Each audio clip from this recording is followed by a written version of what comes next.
Let's be North, we all stand for the Pledge of Allegiance. Pledge allegiance to the flag of the United States of America and to the republic for which it stands, one nation, under God, indivisible, with liberty and justice for all. Okay, can we get a roll call of the two board membership present? It's a test, Vicki. Two boards there. I'm going to give you one. I'm here. I am right next to him and also present. Councilmember Conover, present. Councilmember Graham, Present.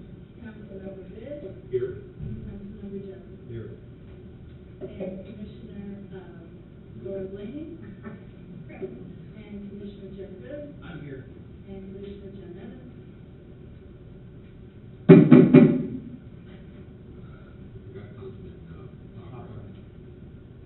Both of them responded that they had other engagements they had to deal with tonight, so we have four, which is fine on both boards. So thank you everybody for coming. Really? I'm sorry, did I interrupt your flow? You did, you threw me off my feet. Excellent.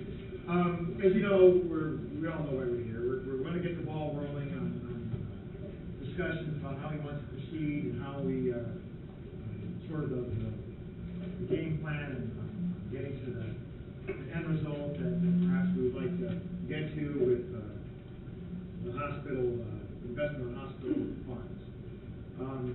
We've all been privy to the legislation that worked its way through and finally found its way to being enacted, which allows us some options to increase the cash flow from our earnings. And I had a couple of conversations, actually numerous conversations with our attorney, Scott McClure, and I've asked him to kind of give me a breakdown on kind of a watered down synopsis of the remainder of the day on what our options are with respect to the hospital credit home investment now that this law has been passed. And I think Scott's done a memorandum which I've asked him to give out to us today, and I have in front of you.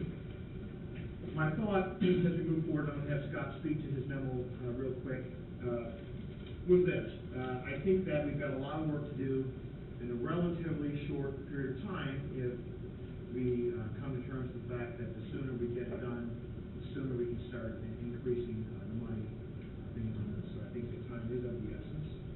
The bill, I believe, takes effect July 1st, so a little time, but there's a lot to be done between now and the end result. So I would expect and hope that we can meet, soon again, and I kind of relayed that to both Bob Poprod and then through Laura Blaney to John Evans, that we're going to be meeting soon. So this is sort of our kickoff meeting to kind of get some of the ideas out, and we'll have a meeting in the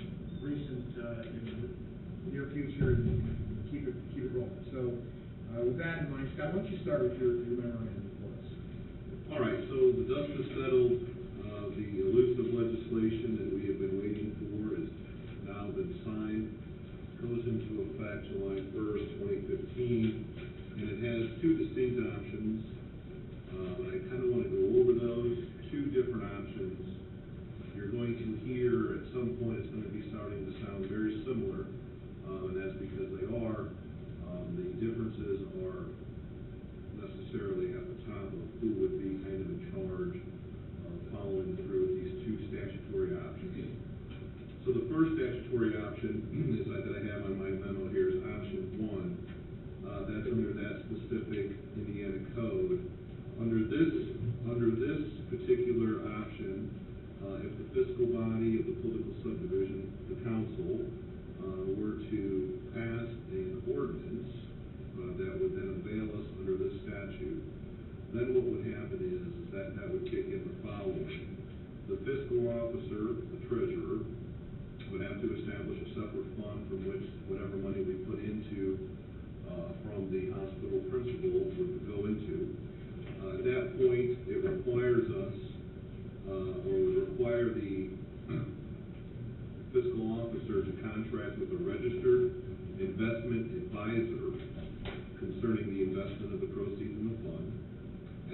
then, with the advice of the registered investment advisor, enter into agreements with the investment managers for the investment of the funds. The investment options for those funds would basically be, the money in the fund could be invested in the same way as the money from the Next Generation Trust Fund, which was basically the Major Moves legislation, and which leads you kind of back in full circle to PERF.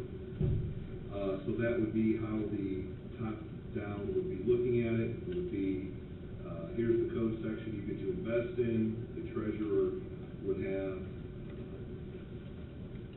would be required to have the registered investment advisor and then agreements with investment managers. The statute requires that the agreement with the investment advisors must be fee-for-service agreements, and they may not provide for any compensation of the investment management professionals or investment advisors in whole or in part on any percentage of the investment income earned. So it would just simply be fee-for-service. Next, I thought another important part is that if whatever investment income that was earned on the principal, if that exceeded 5% of the principal at the beginning of the year, anything over that 5% would be mandatorily added back to the principal amount. The money then, and then also I think the two last points on this one would be that the principal amount by the statute would be protected in the sense that it would take a 10-person vote, unanimous vote, to spend any of the principal once it was under this statute. So much like our current local ordinance. And then lastly, the DLGF, pursuant to the statute, would not be able to reduce our property tax levy because of this code section. So that's option one. Option two, the commissioners and the council would be required to adopt substantially similar ordinances establishing a charitable nonprofit foundation.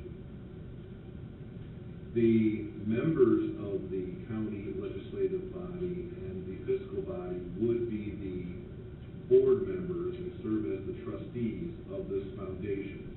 This foundation would be created explicitly under the New Indiana Code 36-114-3. The board of trustees, so in other words, the council members and the commissioners, would then be required to contract with an investment advisor, and then they would be tasked with the help of that investment advisor, approve an investment policy. Not to interrupt, but would the foundation board also consist of 3 non-voting members? Hey, I'll get to that. Yep, you're correct. So, the council, the commissioners, along with this registered investment advisor, would then put together an investment policy.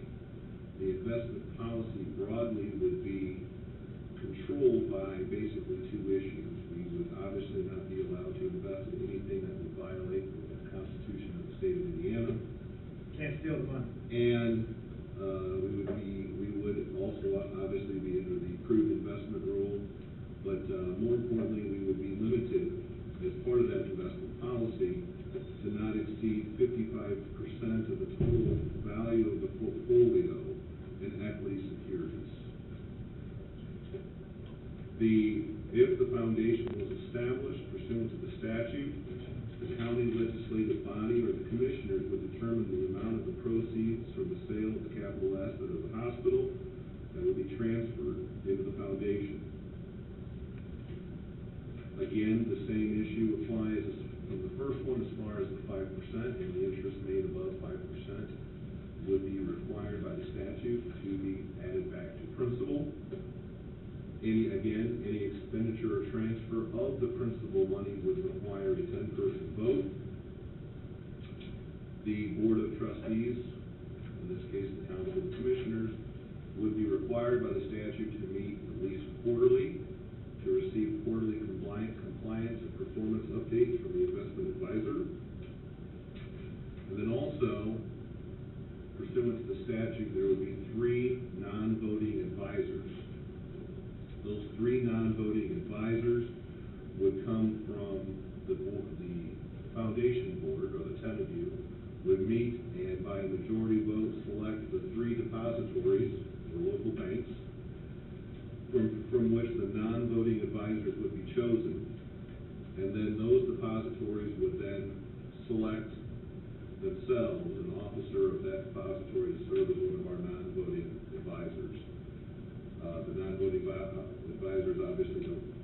vote, they don't have a binding issue, but they're there to help us. And there's some issues as far as there's some staggered terms for those initial non-voting advisory members. And for the purposes of avoiding any conflict of interest, a financial institution for which a non-voting advisor is an officer and any affiliate of such financial institution may not receive a commission or other compensation for investments made by the foundation under this section. So, in kind of a long way, what you'll see is that a lot of these two options mirror each other as far as the 5%, as far as the protection of the principal with a 10-person vote, as far as the requirement to hire a registered investment advisor. The two biggest issues that I think would be prudent for tonight's discussion would be, in option one, the treasurer would be tasked with hiring this registered investment advisor, and then between that investment advisor and the guidance of the Next Generation Trust Fund, which is Indiana Code 814-15-8B, they would hire the investment managers and get the funds invested pursuant to those two statutes. Again, that would be major moves and basically the PERF rules, okay? Under the option two, instead of it being the treasurer, it would be a foundation. The foundation board would be the 3 commissioners and all the council people. And then that group, along with the investment advisor, would be tasked with coming up with the investment policy, again, with the mandatory help of the registered the registered investment advisor. And then the only cap on this, the unconstitutional nature and the 55% in equity securities. So that's really kind of the broad strokes here. That's kind of what I was attempting to do here. If anyone has any questions on what I've gone over so far, let's try to deal with those now. All right, let's start with that. Any questions of the information that, you may have questions later, since we've just been given this, but initially, do you have questions, anyone, about what has been presented? Yes, Mr. Chairman. Scott, the 55% equities securities, does that apply to option one as well? That Probably true. probably, but, because basically PERF we would be basically under those major moves, which is basically the PERF rules. So I'm sure PERF has some sort of limitation on the equity security. Other questions initially, Sylvia? Yes, I'm on option 2. It says the county legislative body shall determine the amount of proceeds from the sale of the capital assets transferred to the county fiscal officer to the foundation. So that means, explain that a little bit to me, what that is saying. I mean, the statute says the commissioners decide how much money goes in the foundation. And is that the same thing as option 1? Option one is silent on that issue.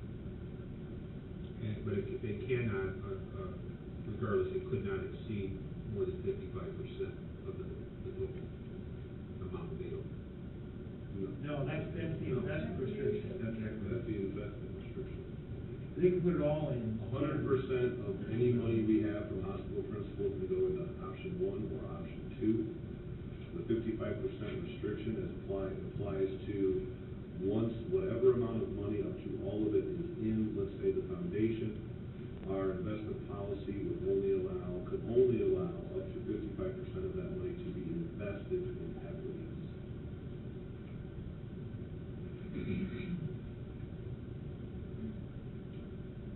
Other questions? I guess this is more for the treasurer. How much money do we have liquid right now that we could put into a foundation that we're going to be starting?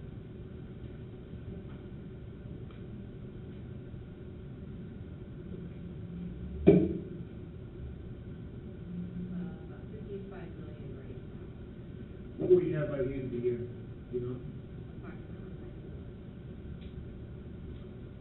And that's assuming no like-kind transfers. I know we kind of stumble over that every meeting. That number's cash. could change, right? It could go up if you surrender some. Yeah, we're under some restrictions as far as we can't lose money. Right. But we could, assuming we could be break even, then that may be something additional. Okay. I think what I would say after kind of digesting this is that pretty much option one or option two, we find ourselves in a position to hire a registered investment advisor. I think that would be the discussion that I would hope that you guys would have tonight to move forward with pretty much either option. We're going to need to do that. Obviously, that's going to not be something that we just leave here, pick up the phone and do. We're not.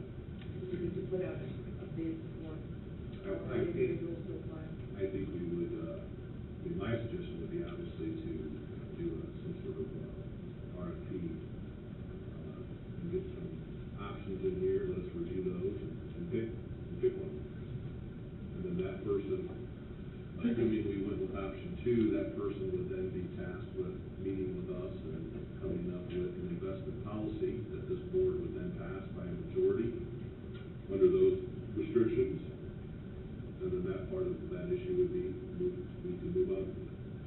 Are we right, as two boards here, are we right to assume that the foundation is eventually going to hold all 159 million? Well, that's the question. That's the question. That's a very big question. It seems to be the white elephant in the room.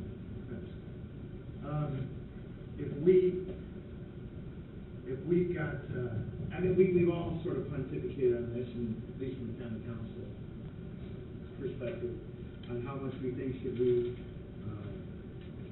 place into a foundation for investment purposes. And I've been an advocate for all of it, but I've heard alternating views on that. I guess my question would be to the commissioners. What have your discussions been with respect to that?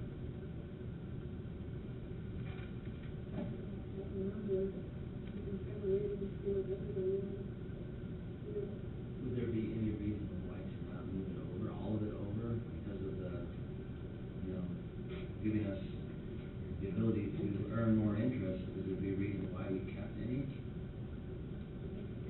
Can we do some in one of these options and some in the other? And that might be a reason. We could. But I don't know if that would make much sense. I'm not sure what I mean. Because I think we would be duplicating some efforts, and it really wouldn't do us much good. I mean, if you're Well, I guess, what I would also say is this, when I look down the road a little bit, and we actually have this financial advisor, we can also look at, because one of the first questions, the very first logical question to ask the financial advisor is, what would our investment policy look like if we had to follow the next generation trust fund? And how is that different from here? Because I think maybe to what you were saying is, I'm not sure there's gonna be a whole lot of difference in either option at the end of the day as far as what potential it has to make. And I guess my question would be this: let's say that, speaking to that thought, if we put some money in option one, it's tied up in investments. It's not like we're holding money back. Right. And it would still take a unanimous vote to pull it out. Right. And I guess I would just, because we've had so much talk concerning the Hall Render report, I want to make sure that some of the things that this legislation does that kind of alleviate some of the questions that all of us had if we were going to go down that other route before this was available, is that at the end of the day, let's say $159 million is sitting in either option. We can, that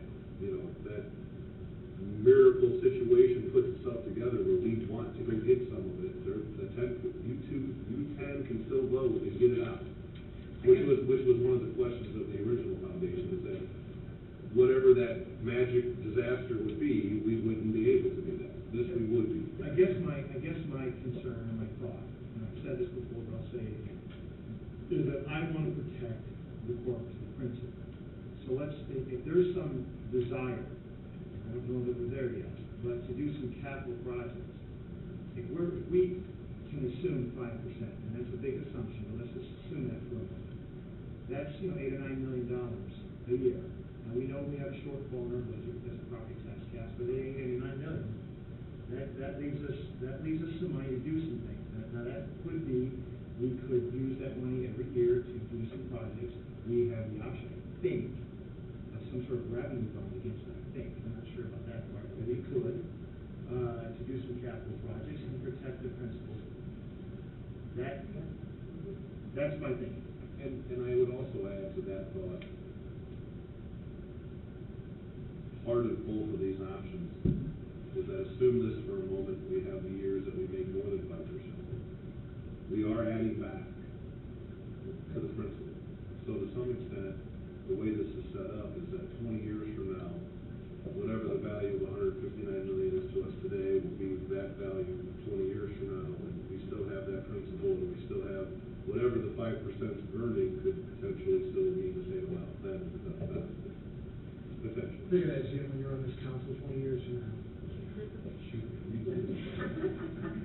But, so if I understand, Dan, what you're suggesting is that it's probably better for us in the long term to keep all these monies buried in one place.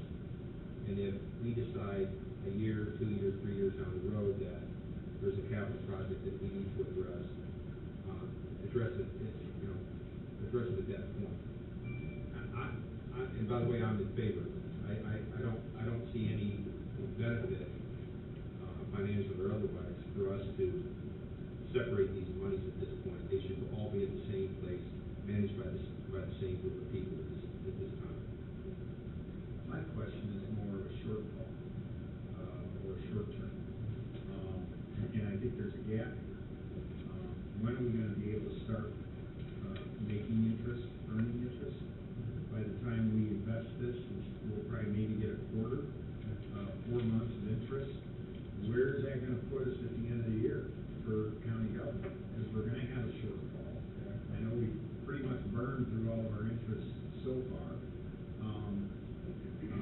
Getting back to the original question of, I wanna make sure that we at least leave ourselves a little bit of room here to get through the year, or maybe even get through the next, and I even mean year from today, because it's gonna take a while for us to start earning some interest money that is gonna be sustainable to where we can use it. So I guess the first question would be, where we're at right now, with the money that we have invested, what are we thinking right from now till the end of the year? What kind of interest do you think we're gonna earn? Scott, first, I don't think we've burned through all the interest.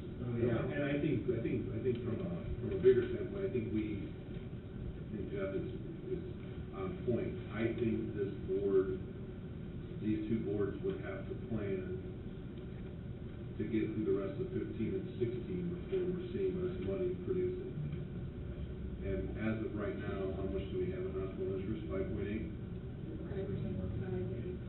5.8, and I think there's some money that's needed, but I think at the end of the day, those reserve funds is what I would encourage the boards to do, is plan that we have to get through 15, and we probably have to get through the vast majority, if not all of 16, with what we have coming in and what our reserve funds are now. I think then we can comfortably start planning 2017, that whatever this influx of money looks like would be coming in then. And I think, from what I understand currently, we have the funds to get us to the end of 16. Okay. But I understand your question. We met with the auditor for a bit and kind of went through some projected miscellaneous revenue, what we can kind of expect if we did the natural earnings on our hospital principal as it stands, and thinking seated funds, and it will be a foot race, but I think we're good to the end of 16. If hypothetically we come up, I don't know, $1 million short, $1.2 million, if we have by the end of the year, or 3/4 of the year is over, we have $50-60 million already invested. I think at that point we could look at a short-term revenue bond to get us through that period. Well, and the other option, frankly, too, if we really got to the end, let's say we, between cash and like-kind transfers, it's all in one of these options. And we got to, let's say, August of 2016, and we're, okay, we gotta have $2 million to make it. So, the 10 of you vote, and 2 comes out. I mean, that was, you know, that's a little bit of the flexibility that we have that we knew we were probably gonna have the other way. Now, again, I don't wanna set us up for a situation that we're in some sort of constant 10-person vote situation, but ultimately, that option still is now apparent to us. The bottom line is, we will have options. Well, that's the important thing. So what other thoughts do we have with this company? I think that, we should move with some speed here, that, you know, that's how we're gonna make money. We've gotta get it going to get it invested. So I guess procedurally, I'm sorry, Jim, go ahead. No, I guess, I would like a commitment at some point in time from the commissioners, which are the ones who have to kind of really let us know how much you're gonna put. My opinion is, again, unless you can convince me why, all of it should not go in there at some point in time, because it just seems, that's the best solution. Option two, put it all in there when it's all available, and we're all part of that board, and if we need money, we can work together to get it out, but to me, to hold anything back, it just doesn't make sense, so. I mean, I think we need to know what to do, but me personally, I need to know where the commissioners are with their commitment to put all that money in before I vote for this ordinance. I think it's important for the commissioners to be part of the management of the funds, but I think equally as important, I think it's important for the fiscal body to understand what the commissioners' intentions are. Because I think it's, because of our particular situation, I think it's critical that all of this money is placed in such a way that we derive interest on all of it, and not 70% of it or 55% of it. To get us to where we need to be, to avert some of the things that we're trying to avert by investing as we want to. We're going to need all of it. I, for one, am not convinced which option is better. I don't feel like we have a big enough handle on option one at this time, and all the ins and outs of it. I don't know what it's, I mean, I understand what's right here, but what are the particulars? What is it 55% of the equities, is it less? I have no idea. I'd like to put out RFPs to hire the financial advisor, to maybe help advise us, which one of these two options. And I think, that goes back to what I said earlier, I think if we get the RFP out and we get an investment advisor, I think the first logical question is, at the end of the day, what really would be the difference in our investing policy? Option one is the next generation trust fund rules, and option B is a cap of 55% equities and we can't do anything illegal. And I have a feeling, I don't know this, but I have a feeling they're gonna be quite similar. But I don't know that, and I think that's the first question we ask. And I'm assuming that question could probably be answered pretty quickly. And we're going to have to hire a financial advisor, whichever option. Well, option one, does that give the treasurer the authority to hire? Are we stepping outside of that option one code? Well, the option one does, it does require the treasurer to hire the financial advisor. So No, go ahead. I personally think, and we've all read this, and I appreciate cutting it down to the simple language. Option two keeps us all in. And we're all duly elected and charged with taking care of the town's finances and buildings and issues and stuff. And I'd like to see us all engaged. But, and I think ultimately I would be a little bit shocked if the 55% limit on equities in option two, that didn't get pulled out of thin air. So my assumption is it's mirroring something within that 21st century fund. But I think we can still get that answered first, but we still have to get to the financial advisor. And even if we have to get the financial advisor and we go through the RFP process, I guess my question would be, so what's worst case scenario is we go through the RFP process, the 10 of us hire this financial advisor, the financial advisor comes in and says, you are substantially better off under the next generation trust fund. So I guess to make that a bad scenario, we would have to assume then that the treasurer would not like the choice for the financial advisor and then duplicate the process. I mean, that would be the worst case scenario, right? Well, Can we keep the treasurer involved with the process with the RFP, and can she concur with our choice, and that way? I think ultimately, if she's here, that's why, I mean, Yeah. it's not like this is all. I mean, is that legally possible, and if you stay involved with this, and we all put an RFP out for a financial advisor, and you're involved in the whole situation, you concur with who we choose, so in case the option one is it, and you have essentially picked, that advisor. Yeah, I think that's Would you logical. concur with that? So I guess procedurally, we have a couple questions, couple thoughts. One is, do we want to hire a financial advisor? Seems like we do. How long do we think we need to take to do that? What's a reasonable amount of time to get responses to the RFP? That's the first thing. Do we want to have a meeting as soon as possible, but not too soon? Around certificate. The second thing then is going to be getting once we get some answers on that. In the meantime, we could be doing some things to get our foundation in place, and that might be instructing our lawyers to put together the paperwork necessary to create the foundation. I don't know if that's, other than the IRS part, I'm not so sure that's going to be a daunting task. No, I don't believe. But we don't want to, And I think that can happen in the same time. I mean, we're not going to obviously, I think the ordinances can be drafted. I believe that the initial corporation of the non-for-profit can be drafted. I believe that those things can be done now in anticipation of getting the answer we think we're going to get, but it's all ready to go. And then we get our investment advisor, we get our answers, and then we can start moving forward. So I think the real question here is that how long between creating, getting it out, getting the answers back, reviewing them and meeting and picking, how long is that process?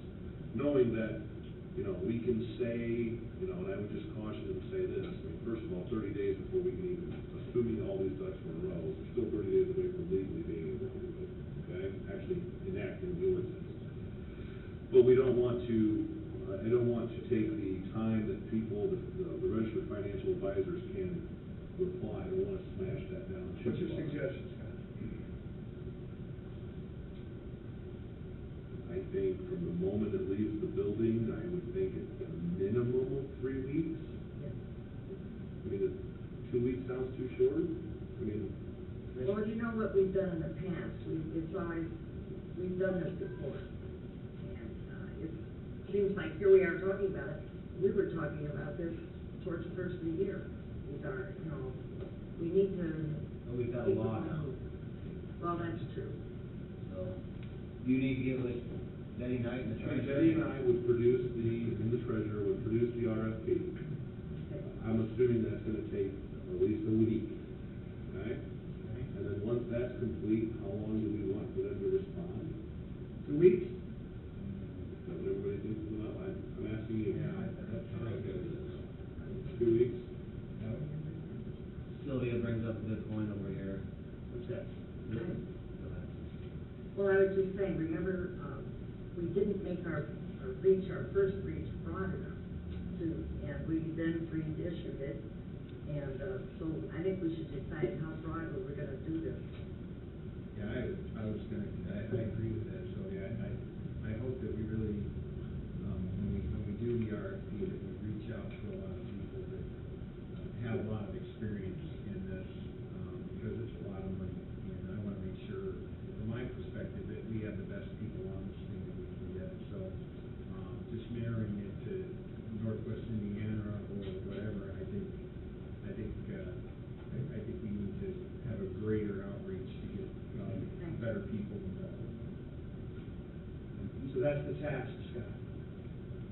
So, Right, and I will just my only follow-up to that would be, obviously, we've got to have this here and have access on a Right. continuing, monthly, quarterly basis. So I'm not, I got 156 million reasons why they should be here.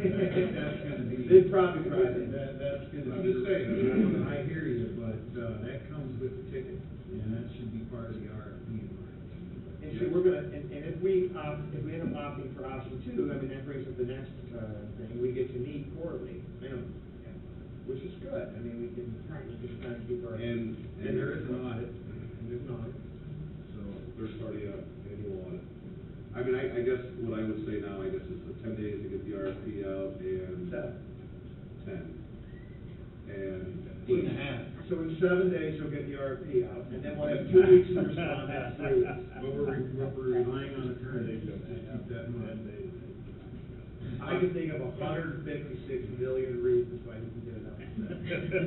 And I also feel like, Dan, I'd also like a response, we need to have an idea of what the commissioners do have in mind on what they want to do. And here's the thing, I mean, that's true, and I think that when we get to, I won't vote for option two unless I know what the commissioners are going to do. I mean, that's it, we know that, so What do you mean in terms of what the commissioners want to do? how much you're gonna put in? Right. Because you have the Well, authority. right now, we're only confined, if we were to act on this now, we're only talking about, what, $71 million? $91 million?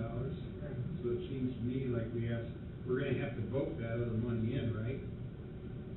No. As it comes in? Well, It's released from the I think treasury? I think, here's the deal, I think that once we opt for option two, it's on you, how much you put in, and then the boards are overseeing it. So I think what the council is asking, and you know, I'm not putting you on the spot here today again, I tried that, didn't work, is that, This book. if you can, we wanna know Put that right in there for you, didn't we? because I think that's gonna determine a lot of And I think- I guess let me ask this question. And again, I'm not trying to put you on the spot, but what would stop us from transferring all of it? I agree. Like now? Assuming we could do it today, which we can't, but what would stop us? Nothing. Nothing. So it doesn't. Well, the commissioners vote. All of it. No, but my point is, I'm trying to get past this whole, how much cash do we have, what do we have, everything else. I mean, at the end of the day, you just if it's a CD or a money market, you transfer the money market into the foundation, or if it's a CD, you transfer the CD into the foundation. You just transfer what it is there. But don't we have some money that's owed to us that we've lent? Well, that's different, that's obviously not here. I mean, so that would be, and again, you may not know right this second, but I don't know what would stop us from transferring a CD from Fifth Third to the foundation. That's good. The ordinance could read, you know, all the money, of the $156 million, so when it does come due, we don't have to vote again, and the decision's not made again. Well, for us not to invest in the entire amount with the foundation, there has to be a reason for it. And we deserve to hear what that reason is. If somebody on this board, or that's not on this board, has an idea of where 10 or 20 or $30 million they'd like to spend it, we deserve to know that before we vote on option one or two. I agree. Let me write them down. I really thought. We have our attention. My God. Well, I'm one guy. Yeah, there are some, we all understand that there's legitimate needs that need to be addressed. But it's critical that all 10 of us understand what those are and what it means by obligating any portion of this $159 million toward that effort, before you make that decision, so all I'm saying. Well, we don't have a decision of $159 million today or tomorrow anyway, because we're But- only gonna have $91 million coming into the year.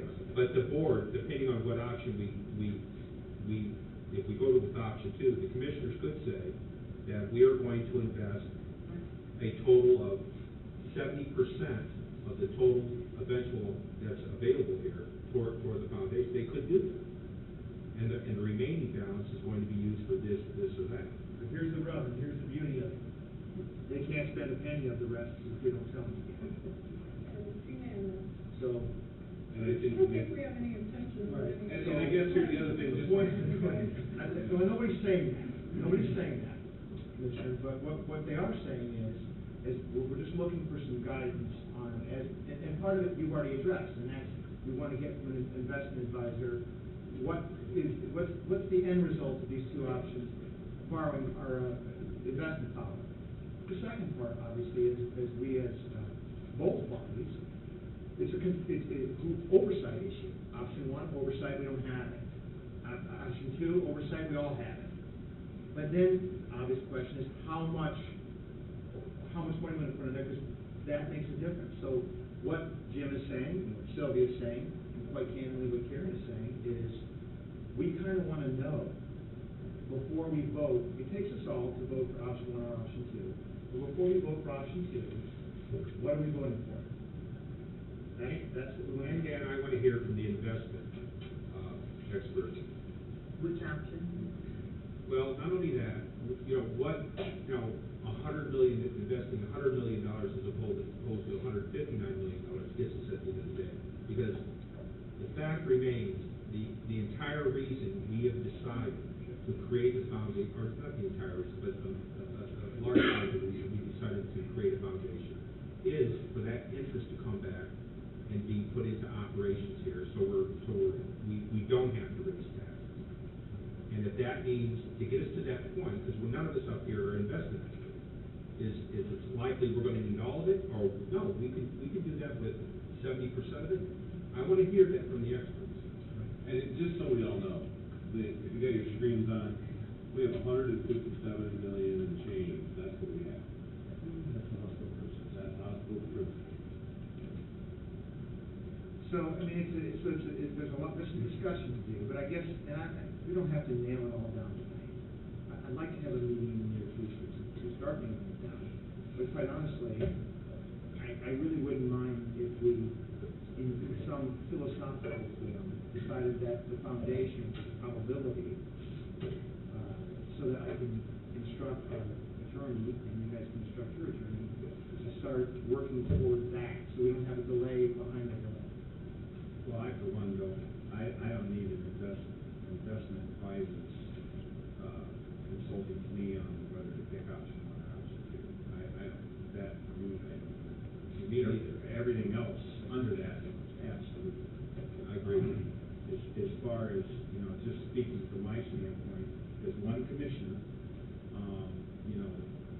anything that I see that I would only be willing to talk about at times in spending would be any capital improvement projects that, from a deferred standpoint, the county has that we need to do right now. That could be drainage, that could be building improvements that we have. It's just, I could go on and on about that list. But we have some things out there that we need to shore up. We need to deferred maintenance on, those are capital expenditures. And that's, we can put something together on that fairly quickly, but other than that, I don't have no magic bullet or magic thing that I'm, looking at doing down the road. I think the main focus for me, at least in the next year, is to get this county back on solid fiscal ground and get us to a point where we can start making decisions in the quantitative, in a format to where we're informed and we know what we're voting on, and we know that we have the money in there to pay the bills. That's what we need to get back to. And I know that's a very short-term view, but that's sort of where I'm going with this. Every other day that we wait after July 1, I think we're wasting our time. So can I ask then, Jeff, are you thinking option two? Should I? Yes, I am. Laura? I'm leaning towards it, but I would like to hear what the investment advisor has to say. How about the council? Because I'm with Jeff on this. I don't want to get to July 1 and then start talking about creating a foundation. And I can do more of my own research in the meantime, between now and July 1, if it's what works. Would it be okay with the council to have our council attorney start working with the county attorney on putting together the necessary paperwork to get the foundation in place? Yes. I'll make that motion. Okay, how about from the commissioner's standpoint? Yes. So, Scott, can you do that? Good. Good. So that will get that along, and then there's some things that we have to do start wanting to work on the bylaws, which I would suspect would have things like conflict of interest, nepotism stuff, all that kind of business. I know, I used that shit. Those kinds of things that we would want to see, because here's the thing I'm thinking also, to go a little further, we have a way of thinking about this foundation like it's us, but it might not be us in 5 years, 4 years, 7 years. So, those are things I want to say.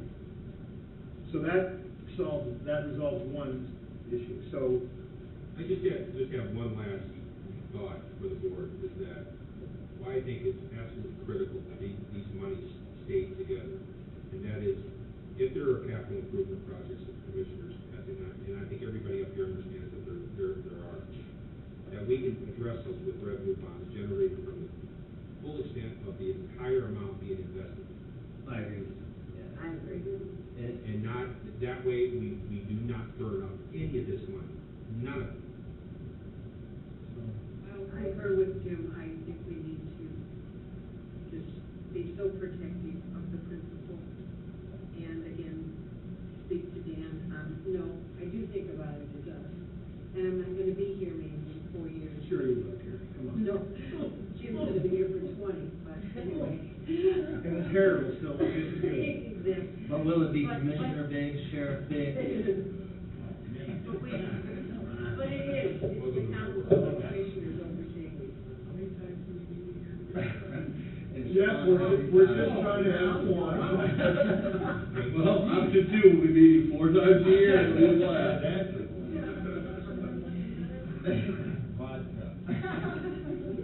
Mike, do you have any thoughts? I do. I mean, I also don't think we need the help of financial advice to help us determine option 1 or option 2. To me, that's 2 very separate issues. My impression of the legislation says that, or would tell me that how that money is invested is basically the same between option 1 and option 2. There's a much variance between the 2 options, in my opinion. So I would be in favor of moving forward with drafting up the ordinance, whatever's necessary to get the foundation in place. And I would also encourage the boards to make a decision on option 1, option 2. I'm specifically in favor of option 2, because I like the idea of having the council of commissioners responsible for those proceeds. And the impression that I'm getting, and certainly my opinion, has been to protect the corpus. So the $158 million should be protected, and our goal should be to get that appropriately invested so that we start earning the maximum amount of interest as soon as possible. The other thing that if we could get clarification on, because I just want to make sure I'm certain of it, and this would come from the treasurer. It stated we have $55 million currently, 91 by the end of the year. If we could have some sort of a report showing exactly where that $158 million is and when it would be available for investing, I think that'd be helpful for both of the boards. I think we've waited long enough, and the law changes effective July 1st, which I think is a real accomplishment, and I think we need to capitalize on that just as soon as we can. When would you guys be in favor of meeting again?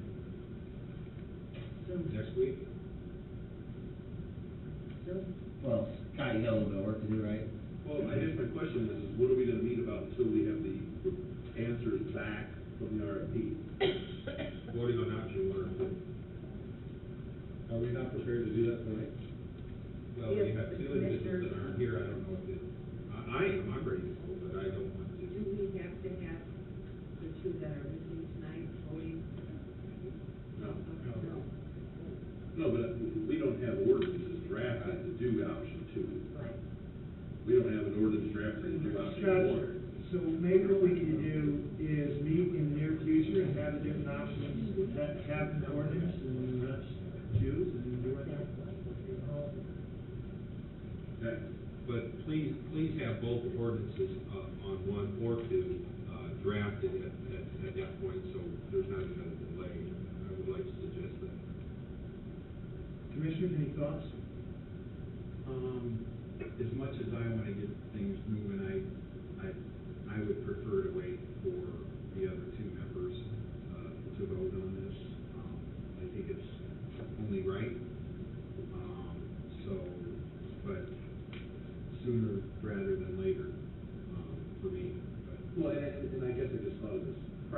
speaking, We can't vote till July first.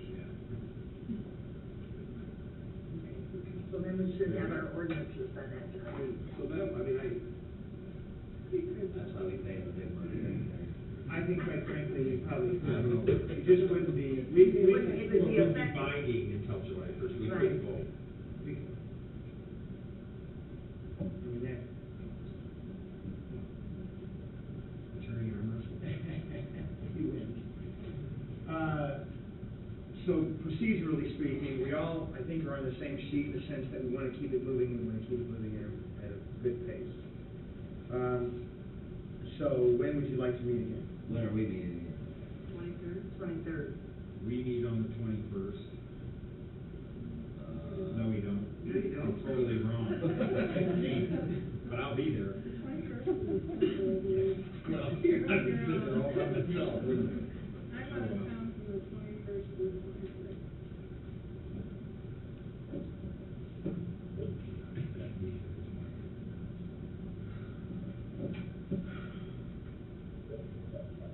Is I would like to is be the done week of the on the 15th too soon? Why don't we meet July 1st?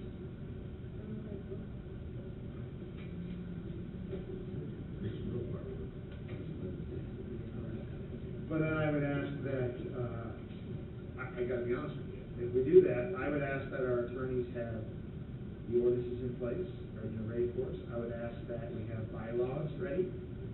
I don't wanna get here July 1st and then say, okay, we're voting for option 2. All right, how much time do you need to do the bylaws? And then we got 2 or 3 weeks. July first, Wednesday. then give me a committee on the bylaws. Can we do the second? We're not surprising everybody with the bylaws when we show up. That would be better. Could we have the bylaws a week prior to review? Yes. Could I suggest a committee of Commissioner Good and Councilman Witt? And the 2 attorneys? To do what?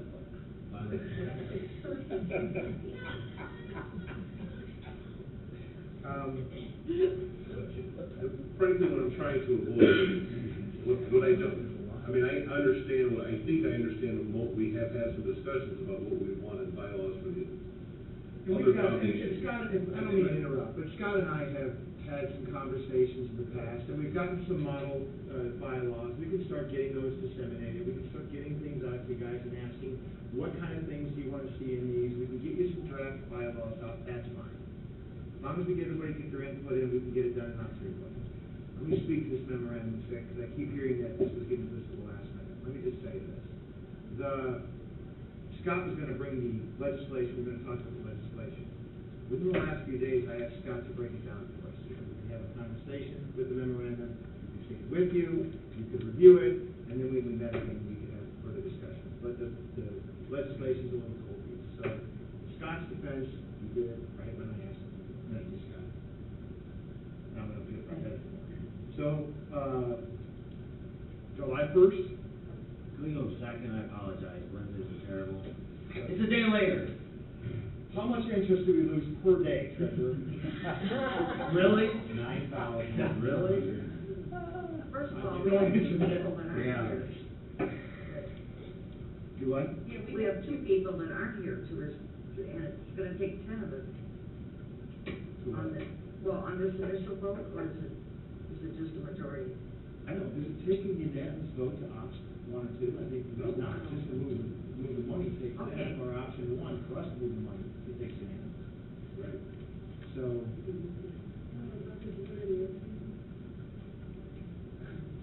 Well, if you can't make it, you can't make it, let's see. No, Wednesdays are killing me. I shouldn't be here right now. How about, What about Tuesday, the 30th? how about Tuesday the 30th? June. We can have a kickoff. Wait. Retreat afterwards. What did you say? you know, We can have our meeting too. I don't think, Yeah. Yes, Shirley? she can't. I'm with it. No, I could do the 1st or the 2nd. No retreat, Jeff. Well, we go to the the second, it gives everybody nearly 30 days to Yes. rearrange their schedules to be there. So you wanna do the second? Yeah, I mean, I can't imagine that any of us up here have Okay, let's do the much second. more. People are gonna be more up. than- Yeah, okay, let's tentatively set the second. In the meantime, we'll start generating some emails, we'll get a group email going about the bylaws. RFP for the investment advisor out, those sorts of things. I would also like to request who's ever doing the RFP, if they could include everybody, because I want to make sure that we're getting that reach that we're talking about, to see the players that are involved and who we're soliciting, who's interested. I think it's something that, I know I'm interested in. Sure. So, I would appreciate being involved in that. Agreed. Okay, one of the things we want to tackle tonight. You know, Dan, as a matter of housekeeping, have we done anything with the previous board or the people that were appointed? Have they done anything, or we need to somehow Well, disassemble them? No, because I think we might actually, as we move forward, if we did the foundation thing, it might not be the end of the world for us to have an advisory board kind of keeping us, I mean, giving us their expertise as to how things are going. And even if we have an investment advisor, I wouldn't be opposed to having a group of experts telling us, you guys are getting this kind of money from your investment advisor. That's really okay, but you realize that this is happening over here, and this is what they're doing. You might want to look at this. Just kind of give us some insight. Well, if that be the case, could they please be invited to our next meeting? Well, yeah, but I think that it might be best to have them invited to our first conversation. Because I don't want to waste their time. Because we don't, when they walk away, we invite them to let them know whether or not we do option 1 or 2. And we will be having these conversations, but I think that maybe it might be best to confirm that. And in our one meeting that we did have with them, we did tell them that this could go a totally different way. So we didn't lead them to believe that, that we told them that this could go different ways. So I just want to make sure that we didn't leave them hanging, right? So that's what I remember. Yeah, that's right. Well, their advice to us could be invaluable. Yeah, we really kind of want more eyes on it. And if there are people that are, too much seasoning can spoil the soup, I'm just gonna be cliche, like all the time. But, it wouldn't be the end of the world to have a group just giving us some thoughts as we move forward as a foundation. Also on the agenda was the animal shelter. Jeremy? Just wondering where that's at with commissioners. We've met a couple times, had some really good discussions. So, it's an important item, and has been in the county, so I'm just wondering what the, Well, it is. I mean, as you know, we've had a staff change, so maybe they're trying to get cleaned out. And I met with Tony today, Bianchi, the current director. She is going to get on your agenda for June. She has some transfers she needs to make, and she wanted to talk with you all at that time about what she foresaw as far as the operating budget and the building. Is there some, way that in anticipation of that meeting, she might have a meeting with the committee that was appointed? I don't see what. Jeremy, Karen, can you reach out to Commissioner Blaine and you guys coordinate a meeting with Tony? Because there might be some questions looking into that meeting. And I just wanted to add a sidebar, I talked to all three commissioners in one form or another today. What various forms? Texting, emailing, Facebook. I think my their forms were different. But anyway, we need to reach out to the communities, and we need to come up with a formula and let them know for budget purposes. And it might be good to look at population and let them know. Some of us were taken aback today by some newspaper articles regarding shelter. And I know personally sitting in the villages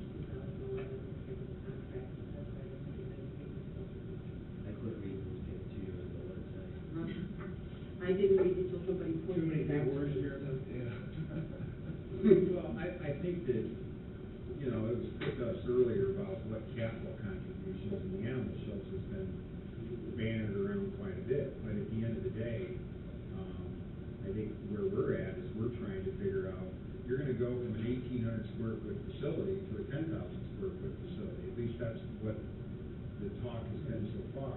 Your operating costs, something's gonna happen to it, and I think to sit down and make any type of decision on building a new asset, you have to have a handle on what those operating costs are gonna be to fold into this budget that's already problematic. So, I think from the commissioner's standpoint, we're trying to take a very cautious approach to this. We're trying to consider the council's input, because we know this increase is coming. And, I don't know if this animal shelter will be one of those things on our, you know, radar, but, you know, I think when we're in the current situation that we're in right now, and we're trying to make our obligations from meeting to meeting, it really gets, we're spending a lot of time and energy putting out fires, when I think if we get this that we talked about today in place, it's gonna take the ease off us to where we can start looking and talking and acting and planning more in the future, type presence than what we've done in the past. And just being around the management business, when you're in crisis management mode and you're trying to, you know, get through things and, you know, the state's, you know, cutting money back and certain things are, I mean, it's coming at us from all different directions here. I think it will be a big relief once we have this in place and we can start having intelligent discussions on what we want to do with this money. And I think that's sort of. Mr. Good, are you suggesting a comprehensive plan? Well, hold on, let me just, I just want to speak to that for just a second. I can respect the commissioner's position on that. However, let me just say this. From the county council's perspective, my understanding from our discussions over the last year, aren't that we're trying to rush into the construction of an animal shelter. What we were trying, and I get that, what we were trying to get going was the discussions that sounds like we're gonna start having in our next meeting with Tony. Because I think as we're looking forward to our next year's budget, we wanna interpolate into that some discussions about what would it cost, so those kinds of things. Yeah, exactly. And I think through those meetings, I think we made it very clear that increasing an operating budget is not something we're running out to do. And I think, you know, Jeff, we went down and had a meeting too, that the size, the commissioners that seemed, or two, I don't know who it was running out to probably, from what we read, to build a building that was not affordable. So that's why we did back up and begin to have those conversations. We've had some good conversations, but it's just, I don't know where those conversations are right now, and if it's coming backwards for a little bit, that's fine too, as long as we're moving forward. Whatever pace it is, that's fine with me, because we all know the financial situation we're in. It's just moving forward is important. Everybody has a champagne taste, but we have a beer budget. And- No, that's true. And that's what, you know, if we have municipalities pushing back on paying or what the fair share is, we'll come to that. We'll get that figured out. But in the meantime, if we all went new, that's great, but there's a cost that comes with that. And that's, I think, the process that we've been trying to work through as to where that magic number is. And I think we're having good dialogue, and I think we're getting there. We're getting there. Yeah, I think that the dialogue is very, been very good as well. I know, Commissioner Blaine's put a lot of time into this, and, you know, but in fairness to the municipality, they're going to need to know if we're going to build a $2 million facility, or a $1 million facility, or a $2.5 million facility, what does that mean in the makeup of what their commitment is expected to be? That way, because that facility is gonna belong to all of Porter County. And if the municipalities at this time feel in their infinite wisdom that we can only obligate this amount, which dictates $1.5 million facility as opposed to $2.5 million facility, then so be it. But we all have to be on board and committed to it at the same time.